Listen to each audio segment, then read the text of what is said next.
मुंबईला पुन्हा दंगल नको आहे. मीरा रोडची दंगल थांबलीच पाहिजे. आणखी 24 तासात थांबली पाहिजे आणि ती थांबवणं हे देवेंद्र फडणवीसांच्या हातात आहे. कारण देवेंद्र फडणवीस हिंदू संरक्षक आहेत असे लोक म्हणत आहेत. माझं म्हणणं आहे ही भाजपने घडवलेली दंगल आहे. ही भाजपच्या आमदारांनी घडवलेली दंगल आहे. ही थांबली नाही तर फडणवीसांनी राजीनामा दिला पाहिजे. फडणवीस जबाबदार आहेत मीरा रोडला जे घडतंय त्याला. आणि महाराष्ट्रात याआधी 8 ठिकाणी दंगली झालेल्या आहेत. भाजपचा प्लॅन असा आहे, भाजपचं कारस्थान असं आहे की त्यांना आता निवडणूक जिंकण्याचा आत्मविश्वास राहिलेला नाही. उद्धव ठाकरेंची लोकप्रियता दिवसेंदिवस वाढते. त्यामुळे आता हिंदू मुस्लिम उत्तर प्रदेश करायचा महाराष्ट्राचा.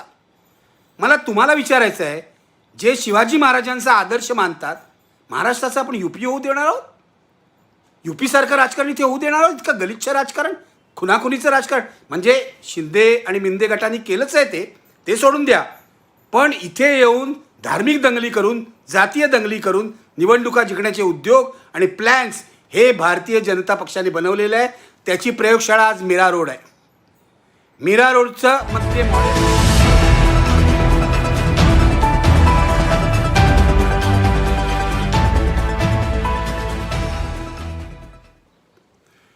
नमस्कार. निखिल वागळे ओरिजिनलमध्ये तुमचं मनपूर्वक स्वागत. मी अर्थातच निखिल वागळे. गेल्या वेळेला आपण सुरू केलं, 12 मिनटं झालं.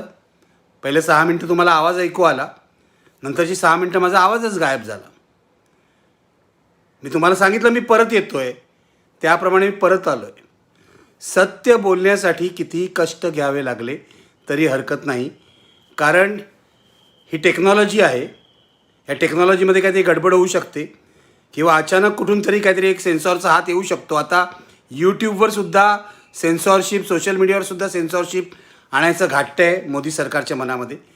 त्यामुळे कधी आमचं बोलणं बंद होईल सांगता येत नाही, पण प्रयत्न करत राहणार.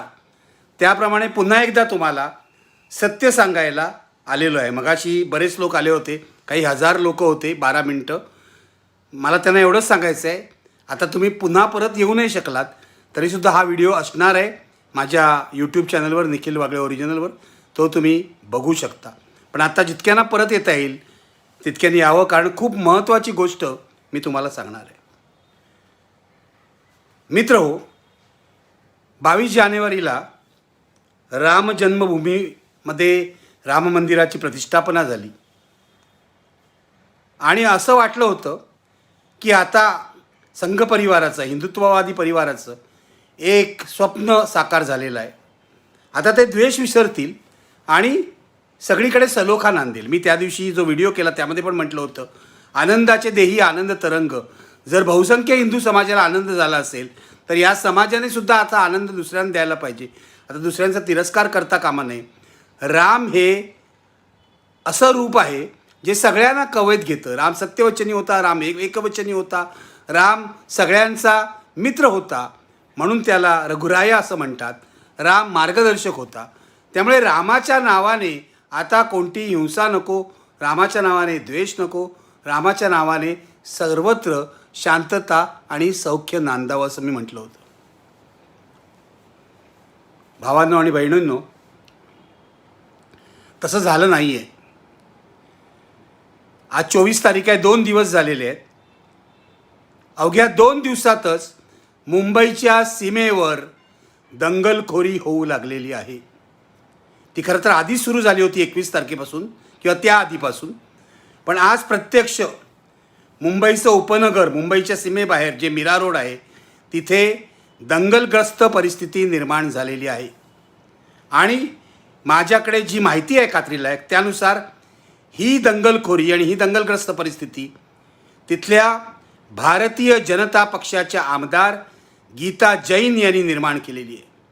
माझं महाराष्ट्र सरकारला सांगणं आहे की तुम्हाला महाराष्ट्र शांत ठेवायचं असेल, तुम्हाला मुंबईच्या सीमेच्या आत दंगलखोरी आणायची नसेल, तुम्हाला मुंबई शांत ठेवायची असेल तर दंगली भडकवणाऱ्या, प्रक्षोभक भाषणं करणाऱ्या या आमदार गीता जैन यांना ताबडतोब अटक करा.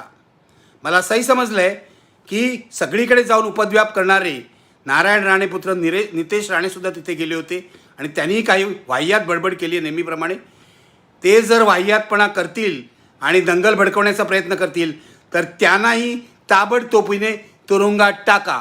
कारण मुंबईकरांना, महाराष्ट्राला आता दंगली नको आहेत. राम मंदिर झालेलं आहे. ज्यांना रामाची भक्ती करायची आहे त्यांनी शांतपणे करावी. आता माणसं मारणं बंद झालं पाहिजे. आज मीरा रोडला काय घडतंय? मीरा रोडला सरळ सरळ तिथल्या नयानगर नावाच्या मुस्लिम वस्तीवर हल्ले करण्याचे प्रकार होत आहेत. आणि हे आज नाही झालेलं आहे. हे पहिल्यांदा 21 तारखेला सुरू झालं. म्हणजे राम मंदिराच्या उद्घाटनाच्या आदल्या रात्री सुरू झालं.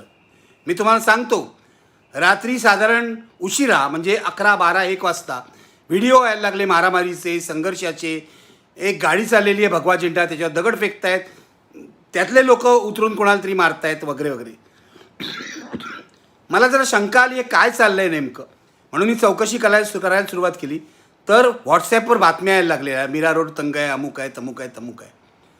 मग मी तुम्हाला सांगतो, माझ्या मनात शंका आली म्हणून मीरा रोडला काही लोकांना फोन केला, माझे जे सोर्सेस आहेत त्यांना. ते असं म्हणाले आज नाही, गेले 8 दिवस असं काहीतरी चाललं आहे, छोट्या मोठ्या घटना होत आहेत, पोलीस कंट्रोल करतायत त्या. मात्र आज हे जे जय श्रीराम म्हणणारे लोक आहेत, हिंदुत्ववादी, भाजपचे समर्थक असतील, संघाचे समर्थक असतील, हे उन्मादामध्ये बाहेर पडले. कारण उद्या राम मंदिर होणार आहे आणि कारण नसताना नयानगर या गरीब मुसलमानांच्या वस्तीवर गेले. त्यांना तिथे जायचं काही कारण नव्हतं. तिथे गेले, त्यांनी घोषणा दिल्या आणि एका बाजूचे लोक घोषणा देत आहेत म्हटल्यावर दुसऱ्या बाजूचे तरुण कळून उठतात, तेही बाहेर आले, त्यांनीही घोषणा दिल्या. एक छोटासा संघर्ष निर्माण झाला. माझं वाक्य लक्षात ठेवा, छोटासा संघर्ष निर्माण झाला. हिंदूंनी मुसलमानांवर हल्ला केला की मुसलमानांनी हिंदूंवर हल्ला केला हे माझ्या दृष्टीने महत्त्वाचं नाही आहे. विनाकारण 2 धर्माच्या माणसामध्ये संघर्ष निर्माण झाला.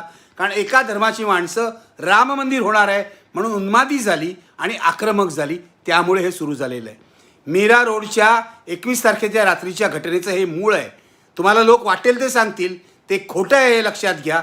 याचं कारण सोशल मीडियावर वाटेल त्या पोस्ट येत आहेत. नयानगरमध्ये हे जे जय श्रीराम करत घुसले त्यांनी सगळी परिस्थिती बिघडवली. पण त्यावेळेला मी पोलीस कंट्रोल रूमला फोन केला. पोलीस कंट्रोल रूमला अर्थातच काही माहीत नव्हतं. बहुसंख्य लोक झोपलेले होते रात्री 2 वाजता.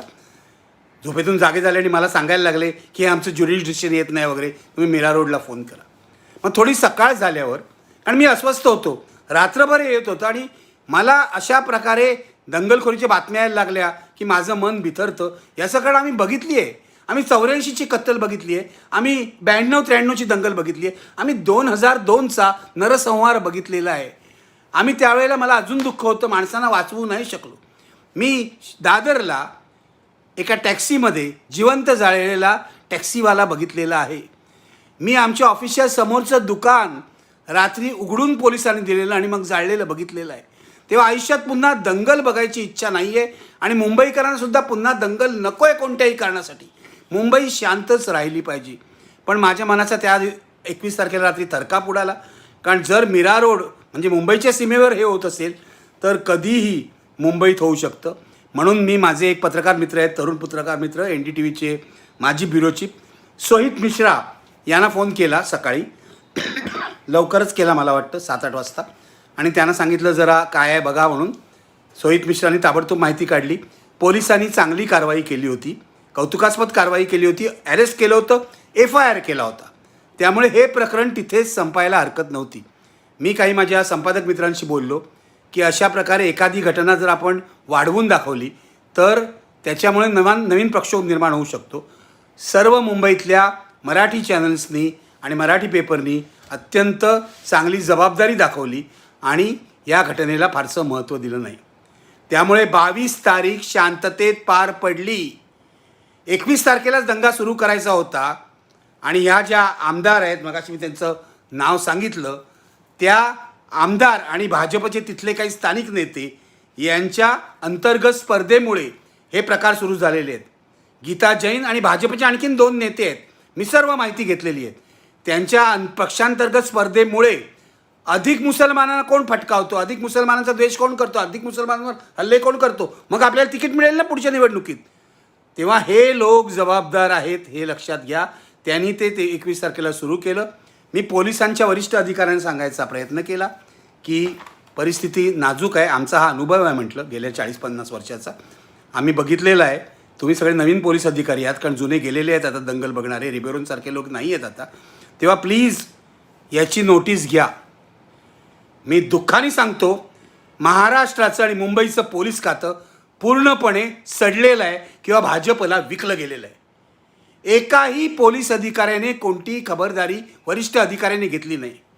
जर रश्मी शुक्लासारख्या भ्रष्ट महिला डायरेक्टर जनरल ऑफ पोलीस असतील, DGP असतील, तर होणार काय?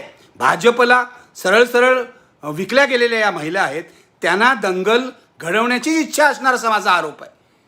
त्यामुळे मीरा रोडला जे घडलं 21 तारखेला ते पुढे आता पसरलं आणि अधिक गंभीर झालं. कालची दृश्य बघा, आजची दृश्य बघा. 3-4 दिवस मीरा रोड धुमसत आहे आणि धुमसत असताना तुम्ही डिमॉलिशनची कारवाई मुस्लिम वस्तीवर करता. तुम्हाला 4 दिवस थांबता नाही आलं? काय चाललंय काय?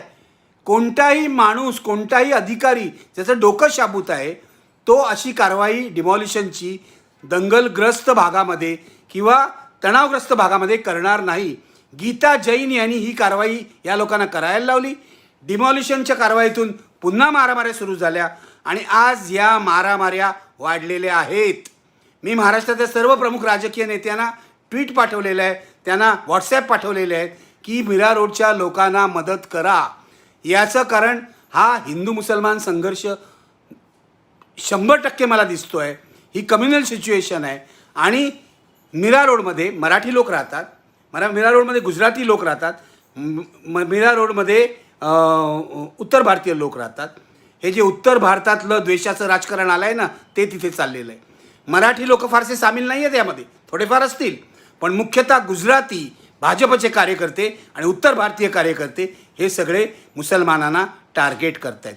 मुसलमानांमध्ये सुद्धा काही वाईट एलिमेंट असतील, तीही उत्तर देत असतील, ती असतील तर त्यांनाही अटक करा. माझं त्याच्याबद्दलही काही म्हणणं नाही. 26 जानेवारीच्या तोंडावर तुम्ही ह्या गोष्टी करत असाल तर तुम्ही खऱ्या अर्थाने राष्ट्रद्रोही आहात. या घटना घडत आहेत. 4 दिवस आम्ही गप्प राहिलेलो आहे. मीडियाने शांतता ठेवली होती, कुठेही वाढू दिलं नव्हतं, मुंबईत येणार नाही हे बघितलं होतं. मला कौतुक वाटतं आज आपल्या इथल्या मुंबईतल्या मीडियाचं, कारण त्यांनी जबाबदारी पार पाडली होती.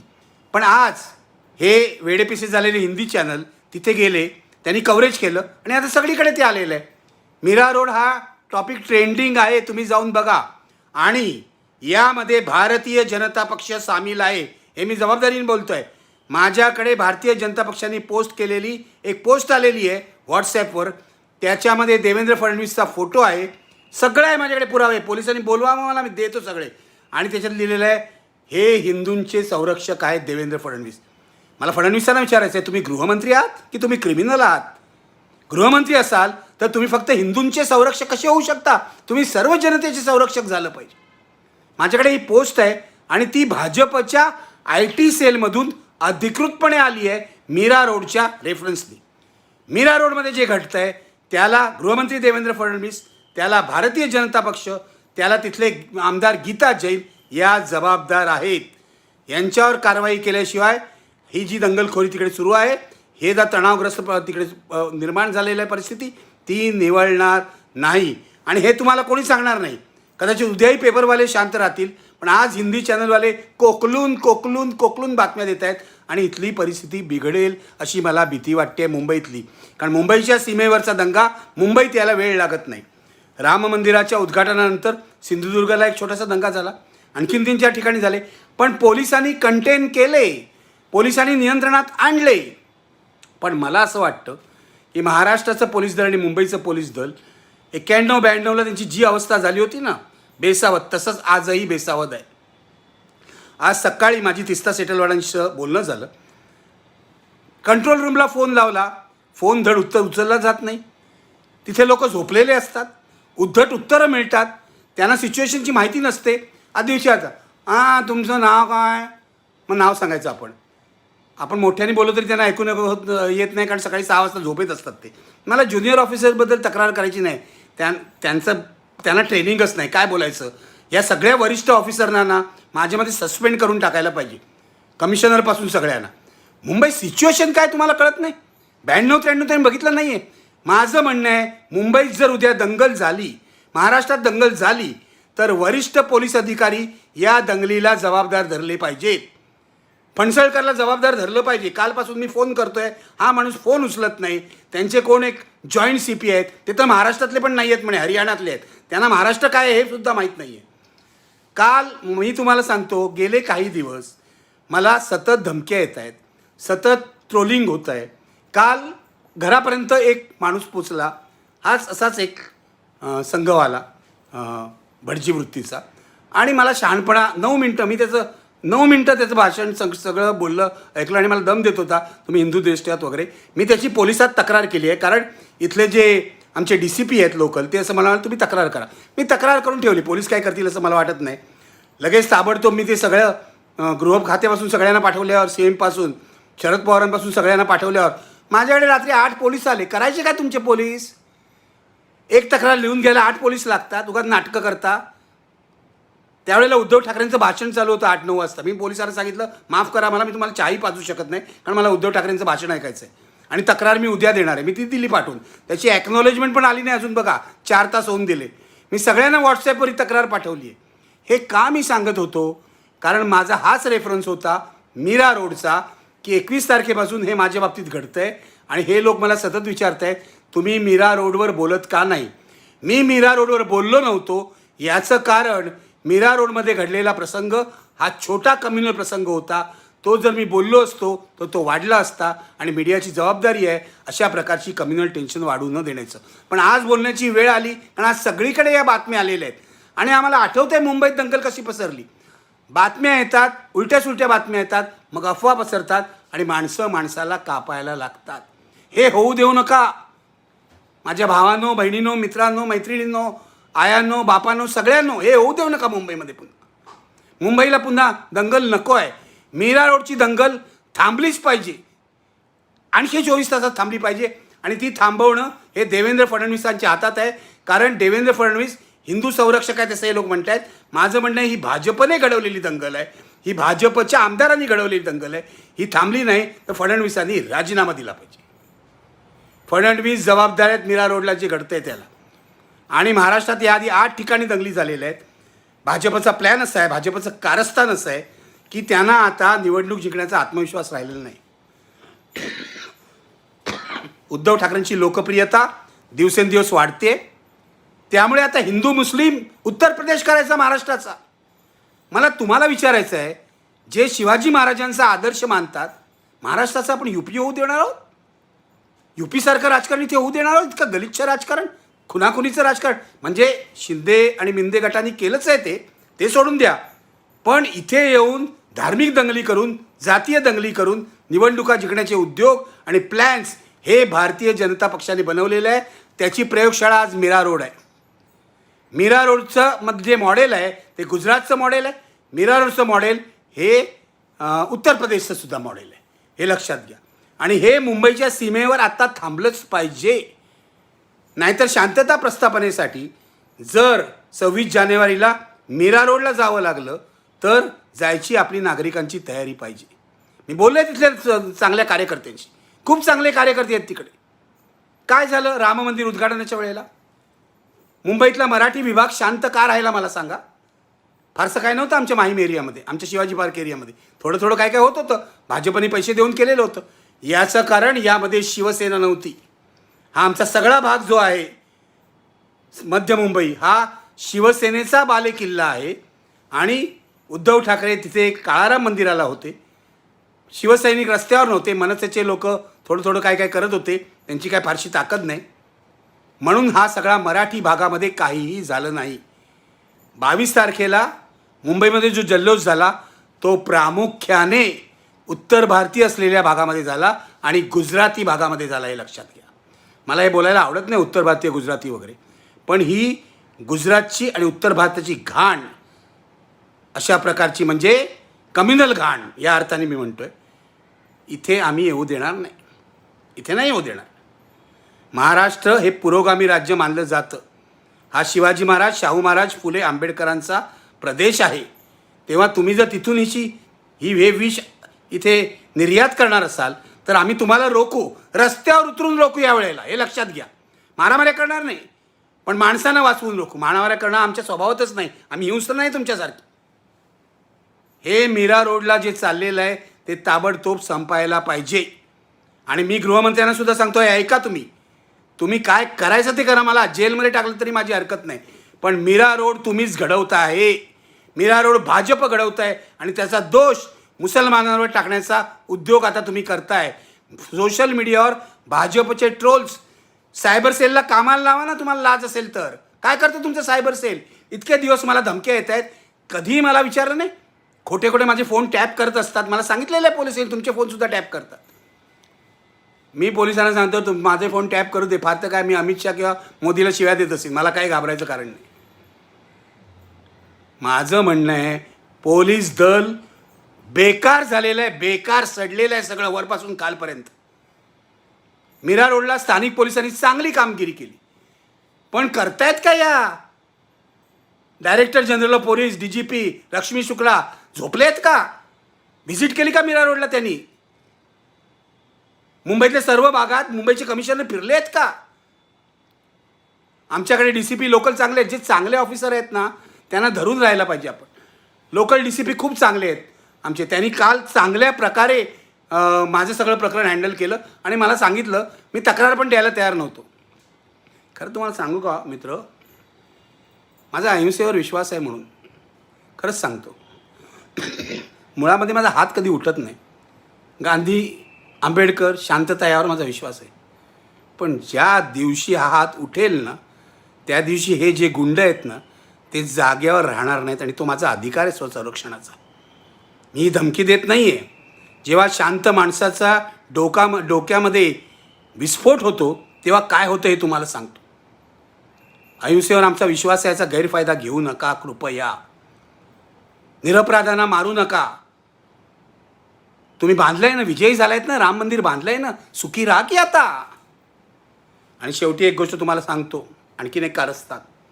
हे का घडवलं जातं आहे? केवळ इलेक्शनसाठी नाही. कारण आमचे मनोज जरांगे पाटील एवढा लाखोचा मराठा समुदाय घेऊन मुंबईत येत आहेत. त्यांना मुंबई बाहेर अडवण्याचा विचार महाराष्ट्र सरकार करते. त्यांच्या आंदोलनाला काहीतरी काडी लावण्याचा प्लॅन चाललेला आहे असं माझ्या कानावर आहे. आणि जर मुंबईमध्ये दंगलग्रस्त परिस्थिती आहे असं जर सांगता आलं तर लॉ अँड ऑर्डर सिच्युएशनचं निमित्त करून जरांगे पाटलाला मुंबई बाहेरच रोखता येईल, हा तो प्लॅन आहे. घ्या, ही ब्रेकिंग न्यूज म्हणून घ्या. हा कोणाच्या डोक्यातून शिजला आहे माहीत नाही, पण कपटी कलुषा कोण आहे महाराष्ट्रात हे तुम्हाला माहिती आहे. त्यांचाच माणूस जरांगे पाटलांविरुद्ध गेलाय कोर्टामध्ये. सदावर्ते, गुणवंत सदावर्ते हा माथे फिरू माणूस, हा देवेंद्र फडणवीसांचा माणूस आहे. तो जरांगे पाटलांच्या आत्ताच्या आंदोलनाविरुद्ध कोर्टात गेलेला आहे. फडणवीस त्याला रोखू शकत नाहीत. हे सगळं एका बाजूला दंगली घडवायच्या, एका बाजूला हे करायचं, हे सगळं हे क्रिमिनल लोकांचं, खोकेबाज लोकांचं सरकारच करतंय. माझं जरांगे पाटलांना आव्हान आहे, सावध राहा. मोठा मॉब तुमच्याबरोबर आहे. तुमच्या आजूबाजूला माणसं ठेवा. कदाचित तुमच्यावर सुद्धा हल्ला करण्याचा प्रयत्न होईल आणि दाखवलं असं जाईल की बघा सिच्युएशन हाताबाहेर गेली. मुंबईत कम्युनल टेन्शन निर्माण झालं म्हणून तुम्हाला मुंबई बाहेर पनवेलला रोखण्याचा विचार काही पोलीस अधिकारी करतायत अशी माझी माहिती आहे. सावध राहा. मनोज जरांगे पाटील, तुम्ही जर ऐकत असाल, तुमचे सहकारी जर ऐकत असेल, मला माहिती आहे माझे व्हिडिओ तुम्ही पाहता, तर हे मी तुम्हाला आधीच सावध करतो आहे. अजून तुम्हाला कोणी सांगितलं नसेल, पण अशी चर्चा आहे पोलीस वर्तुळामध्ये. नव्या नव्या कल्पना लढवल्या जात आहेत कसं रोखायचं मनोज जरांगे पाटलांना. म्हणजे एका बाजूला मीरा रोडचा दंगा मुंबईत खेचायचा, काही ठिकाणी अस्वस्थ परिस्थिती दाखवायची आणि मग आता होऊ शकत नाही म्हणून जरांगे पाटलांना सांगायचं, जरांगे पाटील आता तुम्ही जर आलात तर मोठी अनावस्था निर्माण होईल, तेव्हा तुम्हाला येऊ नका. हे सगळं सडकं कारस्थान आहे या सरकारचं, सडकं कारस्थान. ऐकताय ना तुम्ही? येतोय ना आवाज माझा? मी काय सांगतोय ते जरा दाखवा मला इथे. ऐकतोय आणि आम्ही गंभीरपणे ऐकतोय म्हणून. खूप भयंकर ही परिस्थिती आहे महाराष्ट्रात दंगली घडवण्याची. जरांगे पाटलांनी यांच्या नाकी 9 वाढलेले आहेत. जरांगे पाटलांच्या या विशाल मोर्चामुळे राम मंदिर सुद्धा ओव्हरशॅडो झालेलं आहे. कारण जरांगे पाटलांचा प्रश्न हा गरीब किसानाचा प्रश्न आहे, गरीब शेतकऱ्याचा प्रश्न आहे, गरीब मराठ्याचा प्रश्न आहे, हा रोजगाराचा प्रश्न आहे, हा शिक्षणाचा प्रश्न आहे. हा फक्त श्रद्धेचा किंवा अंधश्रद्धेचा प्रश्न नाही आहे. माझं म्हणणं आहे, बांधलत ना तिथे मंदिर, मग द्या की लोकांना नोकऱ्या, द्या की लोकांना शिक्षण, द्या की लोकांना आरोग्य सेवा. ते तुम्ही देणार नाही. रामराया नाही येणार. रामरायाच्या नावाने तुम्ही तो बाजार मांडलेला आहे. आणि तुम्हाला सांगतो आणखीन एक गोष्ट, अयोध्येमध्ये आता जमिनींचा व्यापार सुरू झालेला आहे. भाजपचे इथले एक पदाधिकारी आहेत, मंगलप्रसाद लोढा, तुम्हाला माहिती आहे, मोठे बिल्डर आहेत. ते पोचले, त्यांचा मुलगा तिथे पोचला अयोध्येमध्ये, जमिनी विकत घेतल्या. आणि आता सर्व सरकारांचे महान चमचे अमिताभ बच्चन यांनी त्यातली एक जमीन 14 कोटीला विकत घेतली. असा हा व्यापार आहे देवाच्या नावाने. देव कसला हो? हे सगळे दैत्य लोक आहेत. देवावर खरी श्रद्धा असती ना तर असं काही केलंच नसतं. यांना देवाला ठेवून पैसे कमवायचे आहेत आणि दंगली घडवायच्या आहेत आणि निवडणुका जिंकायच्या आहेत. हा सगळा प्लॅन आहे. गुजरात प्रयोगशाळा होती, उत्तर प्रदेश प्रयोगशाळा होती. आता मुंबई आणि महाराष्ट्राच्या दृष्टीने या क्षणाला मीरा रोड ही प्रयोगशाळा आहे. ही प्रयोगशाळा आपण सगळे महाराष्ट्रातले शांतताप्रिय समंजस नागरिक यांनी बंद पाडावी. मीरा रोडच्या नागरिकांना मी सांगू इच्छितो की आम्ही आहोत तुमच्याबरोबर आणि घरात नाही बसणार.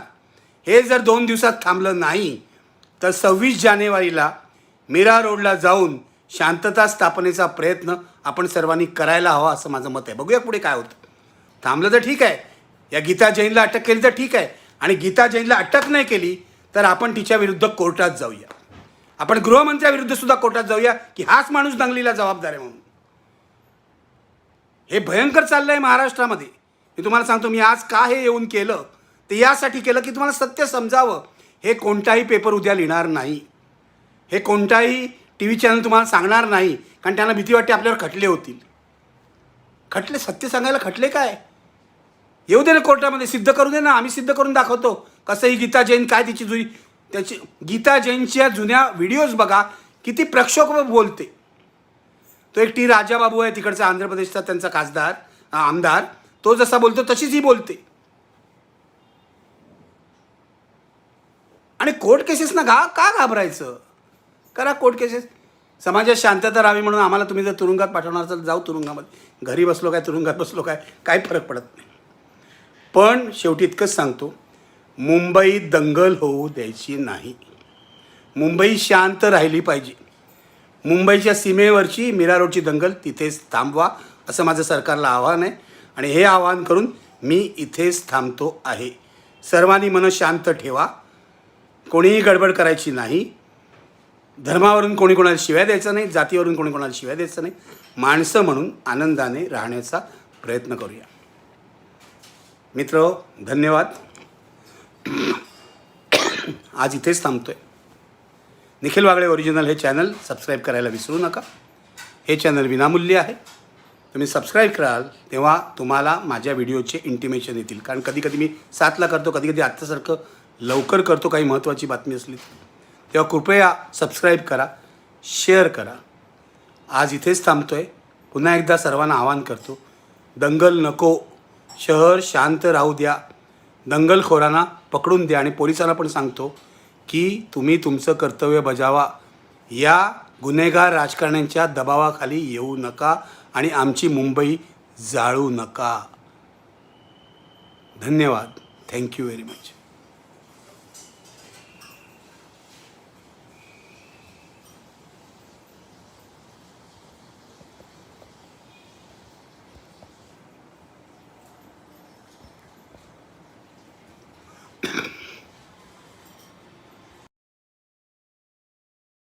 हमारे चैनल के साथ जुड़ने के लिए सब्सक्राइब करें और बेल नोटिफिकेशन दबाना ना भूलें।